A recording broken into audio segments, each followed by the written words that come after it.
Alors, j'espère que vous allez très bien. Bienvenue dans cette nouvelle vidéo.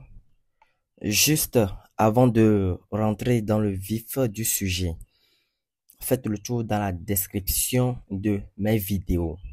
Voilà. Donc, vous trouverez des liens qui vont vous conduire à des sites, notamment mon blog et ma formation de trading. Je tiens à vous préciser que sur notre chaîne, nous faisons beaucoup de choses. Nous ne faisons pas que les vidéos de trading. Et donc, vous avez les playlists qui correspondent à chacune de nos vidéos que nous faisons sur notre chaîne. Donc, ça va vous aider énormément. Pour ceux qui veulent plus de détails, allez dans la description de ma chaîne YouTube. Donc, quand vous rentrez sur ma chaîne YouTube, parcourez la description de ma chaîne YouTube. Il y a les informations nécessaires pour vous aider à mieux comprendre ce que nous faisons sur notre chaîne. Aujourd'hui, dans cette vidéo, je fais vite puisque là, il n'y a pas beaucoup de temps. La vidéo ne va pas assez durer. Je viens de déceler une opportunité de swing trading comme vous le remarquez sur le graphique du dollar australien face au franc suisse. Là, nous pouvons constater clairement que c'est une figure de retournement, en l'occurrence une figure de retournement à la baisse qui se nomme l'épaule tête-épaule. Voilà. Nous pouvons donc remarquer, voir, observer que le marché a bien et belle cassé cette ligne qui fait office de support oblique en graphique 45 minutes. Je rappelle pour le coup que cette opportunité-ci, je le partage bien, je le présente en graphique 45 minutes, comme vous pouvez l'observer. Donc, c'est un peu ça. Euh, la cassure ayant été intervenue ici, à ce niveau, disons la cassure de notre ligne oblique, puisque cette ligne, ça sert de support, voilà. Et ici, nous avons notre ligne de cours, outre notre zone d'action. Voilà, donc nous devons avoir impérativement une clôture de bougie rouge en dessous de cette ligne-là, ici, à ce niveau, avant de nous positionner. Ça, c'est pour ceux qui sont de la première école. Pour ceux qui sont de la deuxième école, bien éventuellement que vous allez attendre le pullback. Donc, le pullback serait une schématisation de type comme cela. D'abord, vous avez peut-être la cassure. Je suis en train de le schématiser.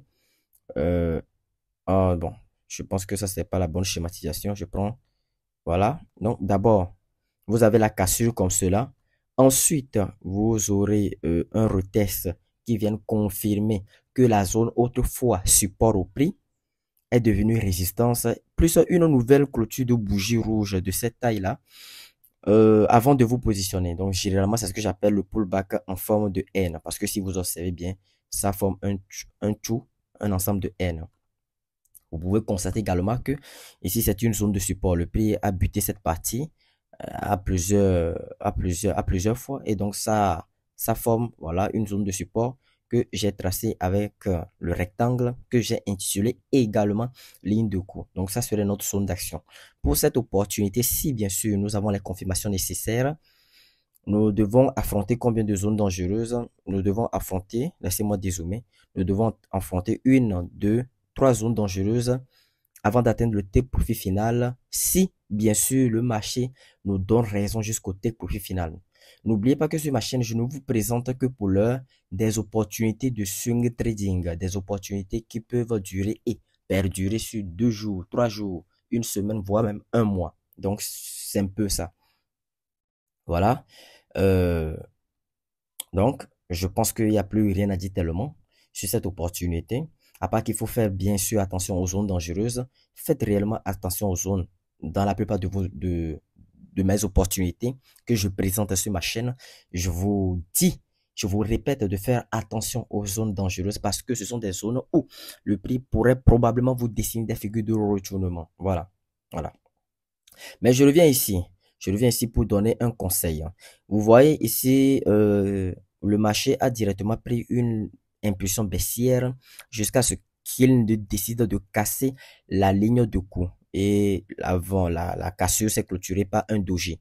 Le doji est cette bougie-là que vous voyez ici à ce niveau. Voilà, donc, un doji, voilà, qui s'est retiré sur mèche, qui nous a laissé une mèche ici à ce niveau. Donc, ce qui nous explique clairement que les vendeurs et les acheteurs sont indécis quant à la direction du prix. Voici la signification du doji. Quand vous voyez cette bougie, ça veut dire qu'il y a une indécision quant à la direction future du marché. C'est-à-dire, les intervenants sur le marché, les marchés. Il y a plusieurs sortes d'intervenants sur les marchés. Mais disons, je vais généraliser pour simplifier les choses. Disons, les vendeurs et les acheteurs ne savent pas où précisément le prix doit aller pour l'instant. Voilà, c'est ce qui forme cette bougie. Donc, c'est ce qui explique clairement, voici la signification de cette bougie. Donc, ceci explique clairement l'apparition d'un doji. Voilà, donc, je vais vous donner un conseil.